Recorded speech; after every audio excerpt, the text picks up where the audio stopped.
Hallelujah, praise the lord. প্ৰভু যীশুৰ মধুৰ নামত আপোনালোক সকলোকে স্বাগতম জনালোঁ। আশা কৰোঁ আপোনালোক সকলোৱে ভালে আছে। প্ৰভু চাকিসকল, ঈশ্বৰে আমাক সুন্দৰ দিন সুন্দৰ বতৰ দিলে, তাৰ কাৰণে ঈশ্বৰ ধন্যবাদ দিওঁ। আৰু আজিৰ দিনটোৰ আৰম্ভণিতে আমি ঈশ্বৰৰ বাক্য চাওঁ। আজিৰ বাক্য আমি লৈছোঁ যিচয়া 58 অধ্যায়ৰ 8 পদ। ইয়াত সুন্দৰ ঈশ্বৰৰ বাক্যই আমাৰ কাৰণে কৈছে, ইয়াকে কৰিলে অৰুণাদয়ৰ দৰে তোমাৰ দীপ্তি মেঘ ফালি ওলাব, আৰু তোমাৰ আৰোগ্যতা শীঘ্ৰে গজি ওলাব, আৰু তোমাৰ ধাৰ্মিকতা তোমাৰ আগত যাওঁতা, আৰু জিহুৱাৰ গৌৰৱ তোমাৰ পাছত যাওঁতা হ'ব। Hallelujah, praise the lord. প্ৰিয় বিশ্বাসীসকল, ইয়াতে আমি 58 অধ্যায় যদি সম্পূৰ্ণকৈ পঢ়োঁ, তেনেহ'লে ইয়াতে আমাক কি কৈ আছে যে লঘোণ আৰু বিশ্ৰাম বাৰ পালন কৰাৰ বিষয়ে ইয়াতে কৈ আছে। আমি কেনেকৈ লঘোণ দিব লাগে আৰু কেনেকৈ আমি বিশ্ৰাম বাৰ পালন কৰিব লাগে। কিয়নো আমি সাধাৰণ হিচাপে লওঁ যে আমি লঘোণ দিব লাগে। আমাৰ কিবা ব্যক্তিগত আমাৰ পাব লগা থাকে বা আমি খুজিব লগা থাকে ঈশ্বৰৰ পৰা, আমাৰ খুজিব লগা থাকে, সেইকাৰণে আমি লঘোণ দিওঁ। আৰু বিশ্ৰাম বাৰ যি আমাক দেওবাৰে সকলো ৰেষ্ট কৰাৰ দিন হয়, সেইকাৰণে আমি গীৰ্জাত যাওঁ। ঈশ্বৰে আমাক গীৰ্জাত যাব দিছে, আমি খ্ৰীষ্টিয়ান হৈ গীৰ্জাত যাওঁ। বাছ এইখিনিতে আমি সন্তুষ্ট হ'ব নালাগে। আমাক বিশ্ৰাম বাৰ কিয় পালন কৰিব দিছে ঈশ্বৰে? কিয়নো সকলোবোৰ সৃষ্টি কৰি তেওঁ 6 দিনলৈ সকলোবোৰ সৃষ্টি কৰিলে, আৰু তেওঁ 7 দিনত তেওঁ জিৰণি লৈছিলে। যে তেওঁ বনোৱা সৃষ্টি বস্তুবিলাক কেনেকুৱা, তেওঁ ৰেষ্ট কৰিছিলে, তেওঁ জিৰণি লৈছিলে, কাৰণ তেওঁ সৃষ্টি কৰা সকলো বস্তুবিলাকে যাতে তেওঁক আৰাধনা কৰে, তেওঁক স্তুতি কৰে। তাৰ কাৰণে ঈশ্বৰে যদি জিৰণি লৈছিলে, তেনেহ'লে আমি ঈশ্বৰৰ যে সৃষ্ট বস্তু হয়, আমি জিৰণি ল'ব নালাগেনে? আমি তেওঁক ধন্যবাদ দিব নালাগেনে?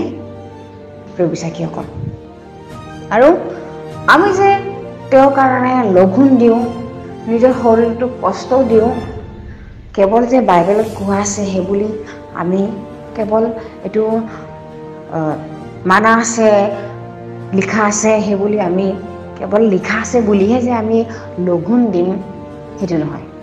প্ৰিয় বিশ্বাসীসকল, আমি সংসাৰত থাকোঁতে সকলোবোৰ আমাৰ কাৰণে মন্দ কাৰ্য।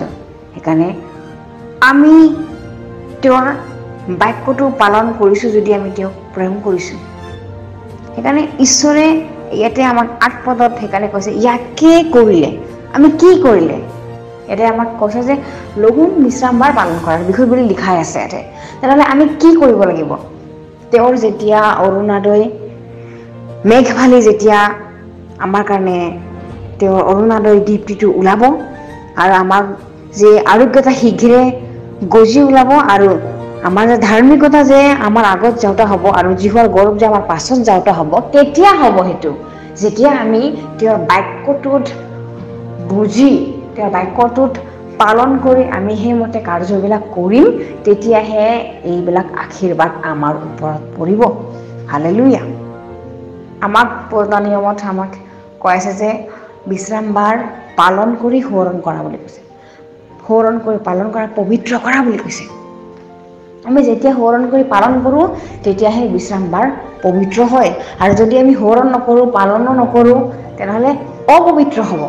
আৰু আমি যেতিয়া লঘোণ দিওঁ, তেতিয়া আমাৰ কাকো আমি জনাব নালাগে। কেৱল আমি যে ঈশ্বৰৰ কাৰণে আমি নিজৰ শৰীৰটোকো স্তুতিৰ যোগ্য নিচিনাকৈ আমি আমাৰ শৰীৰটোকো ঈশ্বৰৰ কাৰণে আমি দিওঁ, আমাৰ শৰীৰটোকো পবিত্ৰ হিচাপে আমি স্তুতিৰ ৰূপে আমি দিওঁ। এইবিলাক কৰিলেহে আমাৰ জীৱনত কি হ'ব? অৰুণাদয়ৰ দৰে মেঘে ফালি দীপ্তি ওলাব আমাৰ কাৰণে। আমেন। আৰু আৰোগ্য শীঘ্ৰে গজি ওলাব, আৰু আমাৰ জিহুৱাৰ যিটো ধাৰ্মিকতা আমাৰ আগত যাব, আৰু তেওঁৰ যিটো গৌৰৱ আমাৰ পাছত যাওঁতা হ'ব। আমেন। জগতত বহুত ধৰ্মীয় কামবিলাক আছে, জগতত বহুত ধাৰ্মিক কামবিলাক আছে, ভাল কামবিলাক আছে, কিন্তু আমি কিটো কৰিলে মানেহে যে জিহুৱাৰ গৌৰৱ আহিব, আমাৰ সৃষ্টি কৰা ঈশ্বৰৰ যিটো মহিমাটো আমাৰ পাছত আহিব, আমি জানিব লাগে। আমেন।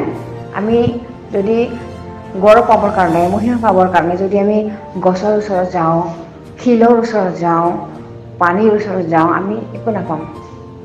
কিয়নো এইবিলাক সকলো তেওঁৰ ঈশ্বৰ জিহুৱাৰে সৃষ্ট বস্তু হয়, সৃষ্টিৰ বস্তু প্ৰমাণ দিয়ে। কিন্তু আমি যিজনে পানী, পাহাৰ পৰ্বত, গছ গছনি, শিল, সেই সকলোবিলাকক যিজনে বনাইছে, যিজনে সৃষ্টি কৰিছে, সেই পিতৃটোকে আমি কিয় স্তুতি নকৰোঁ? হওক, আমি তেওঁকহে স্তুতি কৰিব লাগে। আৰু তেওঁক স্তুতি কৰিলেহে আমাৰ যিটো গৌৰৱবিলাক, আমাৰ জীৱনত যিটো মহিমাবিলাক, আশীৰ্বাদবিলাক মেঘ ফালি ওলাব আৰু আমাৰ শীঘ্ৰে আৰোগ্য হ'ব। আমাৰ শৰীৰ বেমাৰবিলাক আমাক আৰোগ্য হ'ব, ভাল হ'ব, সুস্থ হ'ব। আৰু জিহুৱাৰ যিটো গৌৰৱ মহিমা আমাৰ আগত যাব আৰু তেওঁৰ যিটো আশীৰ্বাদবিলাক, তেওঁৰ যিটো মহিমা প্ৰকাশবিলাক, গৌৰৱবিলাক আমাৰ পাছত যাব। আমেন। Praise the Lord. আমি একেলগে প্ৰাৰ্থনা কৰোঁ। ধন্যবাদ প্ৰভু, সুন্দৰ বাক্যৰ কাৰণে, সুন্দৰ তোমাৰ আশীৰ্বাদবিলাকৰ কাৰণে। প্ৰভু, এনেকৈ আমাক হৃদয় দিয়া যাতে আমি তোমাৰ বাক্যবিলাক মানিব পাৰোঁ, তোমাৰ বিশ্ৰাম বাৰবিলাক ভালকৈ মানিব পাৰোঁ, পবিত্ৰ কৰি। আৰু আমি যাতে ভালকৈ লঘোণ দিব পাৰোঁ, পবিত্ৰ হিচাপে তোমাক প্ৰেম কৰাৰ গতিকে হৰ্ষিত মনেৰে তোমাৰ লগত লাগি থাকিব পাৰোঁ। প্ৰভু, তুমি এনেকৈ আশীৰ্বাদ কৰিবা।